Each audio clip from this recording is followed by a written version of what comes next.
विठ्ठल विठ्ठल विठ्ठल विठ्ठल विठ्ठल रामकृष्ण हरी. नमस्कार विद्यार्थी मित्रांनो, आपण आज एका अत्यंत महत्वाच्या अभंगावर चिंतन करणार आहोत. तो मूळ अभंग असा आहे. आपुलिया हिता जो असे जागता, धन्य माता पिता तयाचिया, कुळी कन्या पुत्र होती जे सात्विक, तयांचा हरीख वाटे देवा. गीता भागवत करीती श्रवण, अखंड चिंतन विठोबाचे. कुळी कन्या पुत्र होती जे सात्विक, तयांचा हरीख वाटे देवा. तुका म्हणे मज घडो त्यांची सेवा, तरी माझ्या दैवा पार नाही. कुळी कन्या पुत्र होतीचे सात्विक, तयांचा हरीख वाटे देवा. तर याचा जो सरळ सरळ भावार्थ आहे हा तुम्हाला दिलाय आणि त्याचा तुम्हाला अभ्यास करायचा आहे, पाठांतर करायचं आहे आणि ते संवाद रूपाने आपल्याला या ऑनलाईन क्लासमध्ये प्रत्येक विद्यार्थ्याला सादर करायचं आहे. तर आता आपण सरळ भावार्थानंतर सविस्तर निरूपण करण्यासाठी जेव्हा सुरुवात करतो तेव्हा प्रत्येक जे चरण आहे मूळ अभंगाचं त्याच्यावरती आपल्याला भाष्य करणं आवश्यक असतं. आणि साधारण एक मूळ चरण आपण घेतलं निरूपण करण्यासाठी तर त्याला आपण किमान 4 पूरक अभंग चरण सांगतो. तर या ठिकाणी आपल्याला आज करायची आहे सुरुवात. तर त्याच्यामुळे आपण सविस्तर विवरणाकडे वळूया आणि हा जो मूळ अभंग आहे त्या मूळ अभंगाचं पहिलं चरण जे आहे त्यावर आपण चिंतन करणार आहोत. आपण हे चिंतन करताना विद्यार्थ्यांना अभ्यासासाठी त्याच्या 3 पायऱ्या केलेल्या आहेत. त्याची पहिली पायरी काय आहे तर प्रस्तावना. म्हणजे आपल्याला जे सांगायचंय त्याची प्रस्तावना करायची. प्रस्तावना केल्यानंतर मग गायनाचार्य त्या चरणाचं गायन करतात. गायन संपल्यानंतर मग ते चरणावर निरूपण करायचं. असं आपण थोडक्यात याचं स्वरूप ठेवलेलं आहे. आणि प्रत्येक वेळी प्रत्येक चरणावर निरूपण करताना साधारण आपल्याला हीच शिस्त पाळायची आहे. हे आपण कृपया लक्षात घ्या. तर त्याच्यामुळे आपल्याला मूळ अभंगाचं पहिलं चरण आपल्याला घ्यायचं आहे. तर हा जो सेवेसाठी अभंग घेतला आहे त्या अभंगातून महाराजांना नेमकं काय सांगायचं आहे या विषयामध्ये आता आपण प्रवेश करणार आहोत. तर त्यामध्ये सर्वप्रथम महाराज काय सांगतात की ज्या मनुष्याला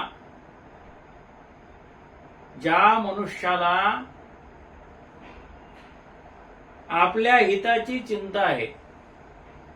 आता चिंता हा शब्द या ठिकाणी जरा सकारात्मक घेतला पाहिजे. चिंता आहे म्हणजे काय तर काळजी आहे. त्याला टेन्शन नाही, ताणतणाव नाही. काळजी किंवा चिंता असणे सकारात्मक ढंगाने म्हणजे काय की तो त्याबद्दल पुरेसा जागरूक असतो. म्हणजे काय की ज्याला आपलं हित काय आहे ते कळतं. असा जो मनुष्य आहे की नाही तर या मनुष्याचे माता पिता धन्य आहेत. म्हणजे आई वडील धन्य आहेत. आता तुम्ही विचार करा की तो मनुष्य धन्य आहे की नाही याबद्दल ते सांगत नाहीत. पण जो जो मनुष्य आपल्या हितासाठी जागरूक आहे अशा मनुष्याचे आई वडील धन्य आहेत. आता याचा आपण नीट संपूर्ण विचार या ठिकाणी करणार आहोत. अभंगाचं पहिलं चरण असं म्हणल्यानंतर आपुलिया हिता जो असे जागता धन्य माता पिता तयाच्या चरणाचं गायन होणार. आता या ठिकाणी आपल्याला हित म्हणजे काय याबद्दल नीट विचार करायचा आहे. कारण तुम्ही म्हणाल की एक सर्वसामान्य गोष्ट सांगितलेली आहे. म्हणजे काय की ज्या माणसाला आपलं हित कळतं त्याचे आई वडील धन्य आहेत. म्हणजे जर आपण विचार करायला गेलो तर पर्यायाने सगळ्यांचेच आई वडील धन्य आहेत. कारण ज्याला आपलं हित कळत नाही असं म्हणून असेल का हो? म्हणजे समोरून गाडी येते आहे हे दिसल्यानंतर पण तो मनुष्य रस्ता ओलांडायला जाईल का? तुम्ही म्हणता ती गोष्ट खरी आहे, नाही ओलांडणार तो रस्ता, परंतु तरी अपघात होतात की नाही? आणि काही माणसं तर त्या गाडी समोर उडी मारून जीव देतात, रेल्वे लाईनवर झोपून जीव देतात. जीव देण्याचे नाना प्रकार असे, सोडून द्या तो विषय.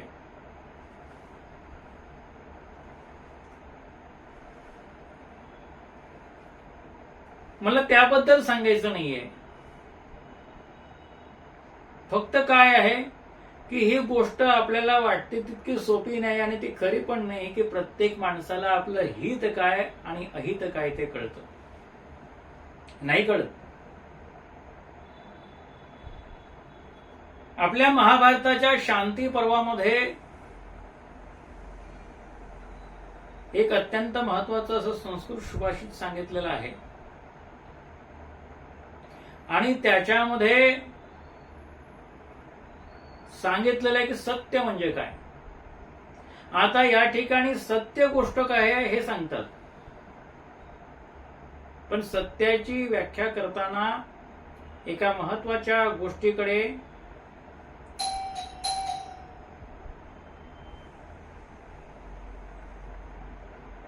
सत्याची व्याख्या करताना एक अत्यंत महत्वाच्या गोष्टीकडे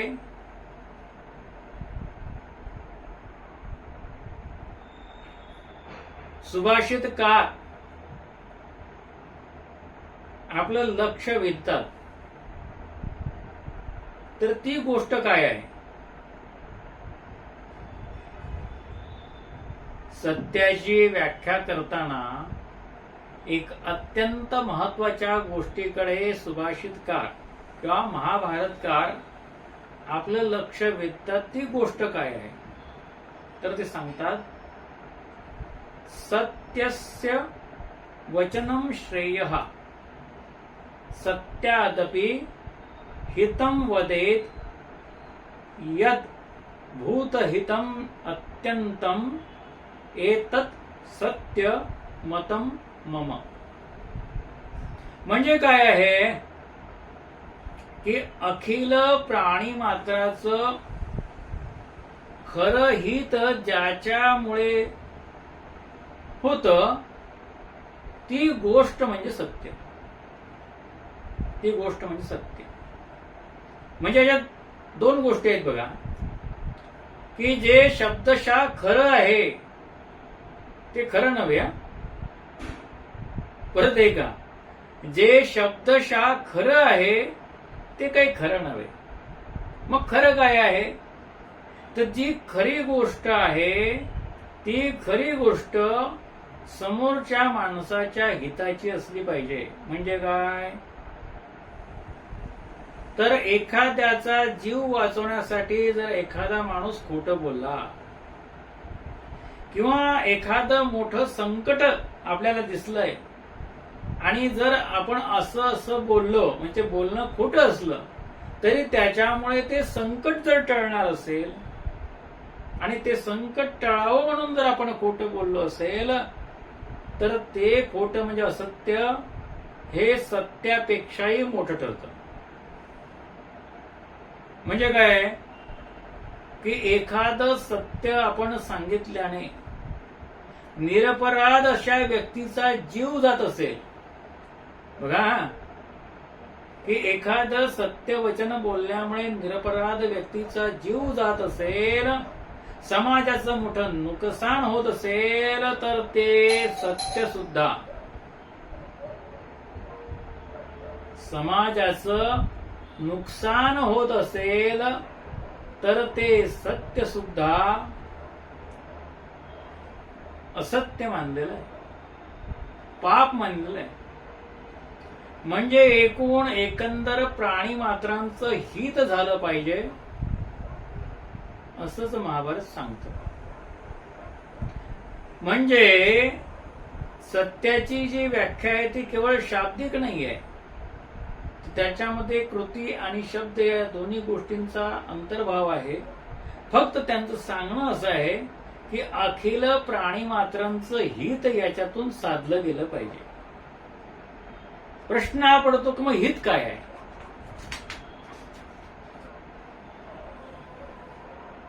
अजून एक सुभाषित असं आहे, अनृतेन भवेत् सत्यम सत्येन एवामृतं भवेत् यद्भूतहितम् अत्यंतं तत्सत्यम इति धारणा. म्हणजे काय की काही वेळा खरं बोललं तरी लोकांचं अकल्याण होऊ शकतं, काही वेळेला खोटं बोललं तरी लोकांचं कल्याण होऊ शकतं.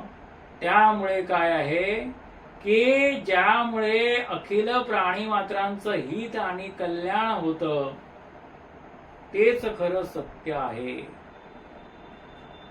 मग काय आहे की माणसाचं हित काय आहे ते माणसाला कळलं पाहिजे. ते कळतं का हा प्रश्न आहे. आणि यात आपण लक्षात घेतलं पाहिजे की आहार निद्रा भयमैथून सर्व योनिशी समसमान मनुष्य देहीचे ज्ञान अधिक जान सर्वास्वे. आहार निद्रा भयमैथून सर्व योनिशी समसमान 84 लक्ष योनी आहेत, पण त्याच्यामध्ये आहार सगळ्यांना भूक लागते, निद्रा झोप, भय आणि मैथुन या गोष्टी माणसाला केवळ मनुष्य जन्मातच मिळतात असं नव्हे तर अन्य जन्मात देखील मिळतात. परंतु मनुष्य देहीचे ज्ञान अधिक जाण सर्वस्वे. पावोनिया मनुष्यपणा जो न साधी ब्रह्मज्ञाना तो दाढीचा मेंढा जाणा विषयाचरणा विवरतू. संत एकनाथ महाराज सांगतात की असं मनुष्य देहासारखा देह आपल्याला लाभलेला आहे आणि असा देह मिळाल्यानंतर आपण भगवंताचं भजन करत नाही आणि भगवत स्वरूप होण्याचा ध्यास घेत नाहीत म्हणजे आपण मूर्ख आहोत. मनुष्य देहीचे ज्ञाने सच्चिदानंद पदवी घेणे तुकाधिकार नारायणे कृपावलोकने पै दिधला. मनुष्याला जे ज्ञान दिलंय ते वेगवेगळे शोध लावण्यासाठी, आपलं जीवन सुखकर करण्यासाठी किंवा मिसाईल वगैरे तयार करण्यासाठी. आता ते सगळं माणसं करतातच आहेत म्हणा, पण हे सगळं करण्यासाठी असेलही कदाचित, परंतु त्या ज्ञानाचा सर्वश्रेष्ठ उपयोग म्हणजे काय तर सच्चिदानंद पदवी घेणे. जर आपण सच्चिदानंद पदवी साध्य करत असू, जर आपण भगवत स्वरूप होण्याची इच्छा करत असू तर ते आपण आपल्या हिताची गोष्ट केली असा त्याचा अर्थ होईल. म्हणजे जो मनुष्य आपल्या उद्धाराची कामना करतो आणि उद्धार साधण्याच्या हेतूने प्रयत्नशील होतो त्याचे आई वडील धन्य आहेत. म्हणजे या मनुष्य देहाचा जो यथायोग्य उपयोग आहे तो जो कोणी करतो त्याचे आई वडील धन्य आहेत. बरोबर की नाही? म्हणजे ते धन्य झाले. आता ते धन्य कसे झाले, का झाले, हे आपण आता याच्या ओघामध्ये पाहणार आहोत. त्यामुळे आपण अभंगाचा पहिला चरण आपण सोडवताना एक पूरक चरण आपल्याला घ्यायचं आहे. आणि तो काय आहे तर निघोनी आयुष्य जाते हातोहात विचारी पा हित लवलाई. बघा किती सोपा चरण आहे बघा. निघोनी आयुष्य जाते हातोहात विचारी पा हित लवलाई. परंतु याचं गायन व्हायच्या अगोदर आपल्याला एक प्रस्तावना केली पाहिजे. आणि ती प्रस्तावना करण्याकडे आपण पहिल्यांदा लक्ष देऊया. त्याचबरोबर नुसतं आपल्याला ते पूरक अभंग चरण माहीत असून चालणार नाही, तर तो संपूर्ण जो अभंग आहे तो अभंग पण आपल्या लक्षात असला पाहिजे. आपल्याला माहीत असला पाहिजे की आपण पूरक चरण म्हणून तो चरण घेतलेला आहे, तो नेमका कोणत्या अभंगातला आहे आणि त्यात नेमकं काय सांगितलेलं आहे हे आपण लक्षात घेतलं पाहिजे. आधी आपण प्रस्तावना बघूया. पहिला पूरक अभंग चरण. संत काय सांगतात की मनुष्याने आपल्या हिताचा विचार करण्यासाठी मुळीच उशीर करू नये. म्हणजे माझ्या हिताचा विचार मी उद्या करीन, परवा करीन, एका आठवड्याने करीन, एका महिन्याने करीन असं करून चालणार नाही. तो तातडीने केला पाहिजे. कारण काय आहे तर आपलं आयुष्य हे संपत चाललेलं आहे. आपलं आयुष्य कधी संपणार आहे हे कुणालाच माहित नसतं. कुणालाच माहित नसतं. एका अर्थाने पाहिलं तर या संपूर्ण कालचक्राचा विचार करता याच्यामध्ये मनुष्याला जरी 100 वर्ष आयुष्य असं म्हटलं असलं ना तरी ते क्षणभंगूर आहे. त्याचा काही भरोसा नाही आहे. आणि आपण जे आयुष्य जगतोय ना ते असं वेगाने संपत चाललेलं आहे. त्यामुळे काय केलं पाहिजे, जर आपण चुकून का होईना मनुष्याच्या जन्माला आलोय, मनुष्य योनीमध्ये आलोय, तर आपल्या जीवाचं ज्याने सार्थक होईल, आपलं ज्याने हित होईल त्याचा विचार लवलाही म्हणजे तातडीने केला पाहिजे. निघोनी आयुष्य जाते हातोहात विचारी पा हित लवलाही. म्हणजे काय आहे या संपूर्ण अभंग आपण लक्षात घेऊया. तुकाराम महाराज काय म्हणतात, काय तो विवाद असो भेदाभेद साधा परमानंद एका भावे. निघोनी आयुष्य जाते हातोहात विचारी पाहित लवलाही. तुका म्हणे भाव भक्ती हे कारण नागवी भूषण दंभ तोची. निघोनी आयुष्य जाते हातोहात विचारी पाहित लवलाही. म्हणजे आपल्या हिताचा विचार करण्यासाठी आपण काय केलं पाहिजे तर भाव आणि भक्ती.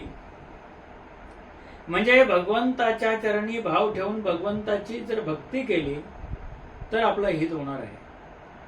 या ठिकाणी त्यांनी सांगितलेलं आहे काय आहे का की आपण या जीवनामध्ये जो वेळ आपल्याला मिळालाय तो सार्थकी लावला पाहिजे, तो वाया दौडू नये असं पहिली गोष्ट ते सांगतात.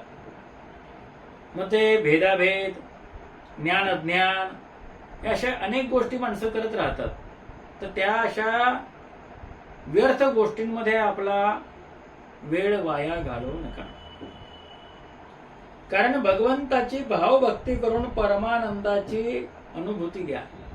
म्हणजे जेव्हा आपण अगोदर सच्चिदानंद म्हटलं होतं की सच्चिदानंद पदवी म्हणजेच ती परमानंदाची पदवी आहे, तर त्याचा विचार आपण केला पाहिजे. दुसरी गोष्ट की वेळेचं महत्व काय आहे हे संतांना कळतं. कसं आहे माहित आहे का की हे सगळं अशाश्वत आहे. आता जो क्षण गेला तो क्षण काही परत येत नाही जीवनामध्ये. तो लगेच तो क्षण आहे तो इतिहासात जमा होतो. बरोबर की नाही? क्षणाक्षणाने आपण म्हातारे होत जातो आणि कणाकणाने आपलं आयुष्य संपत जातं. मग आपलं हित कशामध्ये आहे याचा आपण विचार हा अत्यंत त्वरित, लवकर आणि पटकन केला पाहिजे. म्हणून महाराज सांगतात की परमेश्वराच्या प्राप्तीसाठी भाव आणि भक्ती हीच गोष्ट एकमेव आहे. आणि दुसरा कुठलाही दंभ आपण केला, खोटेपणा किंवा दिखाऊपणा केला तर त्याने आपलंच नुकसान होणार आहे, त्याने आपलं हित होणार नाही. त्यामुळे सगळ्या गोष्टी सोडून द्या आणि भगवंताच्या चरणी भाव ठेवून भगवंताची भक्ती करा आणि आपला उद्धार साधून घ्या, म्हणजेच आपलं हित करून घ्या, असं संत आपल्याला उपदेश करताना सांगतात. या ठिकाणी आपलं पूरक अभंगचरण हे पहिलं संपलेलं आहे.